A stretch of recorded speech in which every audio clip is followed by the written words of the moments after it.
भी नहीं है। रोटा हाथ में जब कुल्ला टुकड़ी का पट्टी लेता था, किसी के बाप की मजाल होती है? एक हाथ 55,000 50,000 वसूल करो, आज 10,000 टका से बेसी वसूल करो नहीं पहा। उला जो दलाल ला जो 40,000 टका बधाई, उला दलाल मुक्ति उसी में देखिए, उसी में वही दलाल सब हमको उसका तो मौका मिले बाड़ी खाने को पड़े हो नहीं। बड़ा परेशान से अब बड़ा परेशान है। एक अगला पगला के वीडियो देखे दो है तलवार कोई काम नहीं किया आदमी कौन के भाई तो नाबीना अगर क्षेत्र में कुनिया से देखा पूरा फुल्ला और काम नहीं हो सको। अब फुल्ला अगर बचेवा बना ले तो फिर क्यों नहीं बने? पहले मुस्लिमों से पहले क्यों नहीं बने?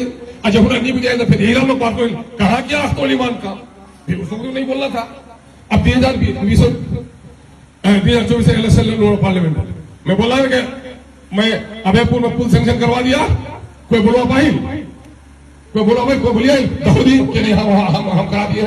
वो शर्म से बोल नहीं पाया, उसको इल्म भी नहीं था।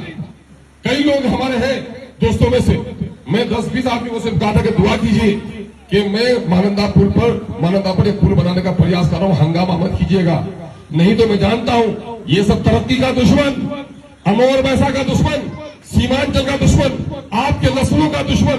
अगर मैं उस पुल का ऐलान कर देता तो नीतीश का पांव पकड़ जाकर कहता कि बच्चे भाई काम ना कर, नहीं तो बड़ा मोड़े जा मख्तुल जिंदा रहे है ना। इसने मैं बताया नहीं है ना, ये लोग दुश्मन है।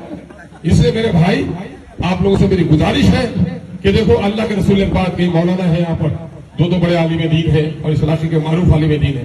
प्यारे आका सल्लल्लाहु अलैहि वसल्लम ने एक बात कही जिसका मफहूम है, मदद करो अपने भाई की चाहे जालिम हो या मजलूम।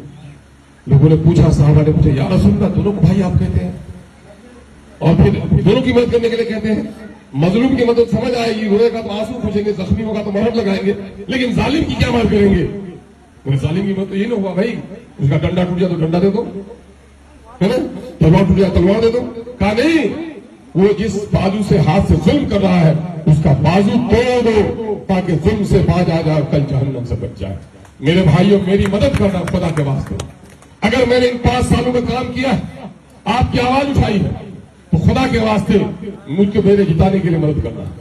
वो नहीं अगर दूसरे लोग उनके मुकाबले में मैं काम किया, कम काम किया, मैं नालायक हूं, मैं उनके मुकाबले में बेईमान हूं, तो खुदा की कसम मुझे हरा कर देनी है ना। चूंकि हार और जीत से कब्र का सवाल तय होने वाला नहीं है, अपने फर्ज की अदायगी से कब्र का सवाल तय होने वाला है। इसलिए मैं उन चीजों से डरता हूं। मैंने सियासत को इबादत समझा है, सियासत को खिदमत खल्क को मैंने जिंदगी का अल्लाह ने एक सलाहियत दी है। मैंने कई बार यहां से भागने की कोशिश की, मैं सियासत छोड़कर दूसरे जगह काम करूंगा। अल्लाह का शुक्र है मेरे और भाई लोग हैं सियासत में नहीं है और हमसे ज्यादा मालदार है, लेकिन मैं यहां हूं कि अल्लाह ने सलाहियत दी है। मैं सब फिरार का हम पर इंतजाम लगेगा, इसलिए खड़ा हूं। खुदा के वास्ते मेरी मदद कीजिए, मेरे लिए दुआएं कीजिए, अच्छे काम का चर्चा कीजिए। अगर गलत बयानी से कोई काम लेते हैं तो नजरअंदाज कीजिए। अल्लाह ऐसे लोगों को हिदायत फरमाए, यही मैं उनके लिए दुआ करता हूं। अस्सलाम वालेकुम।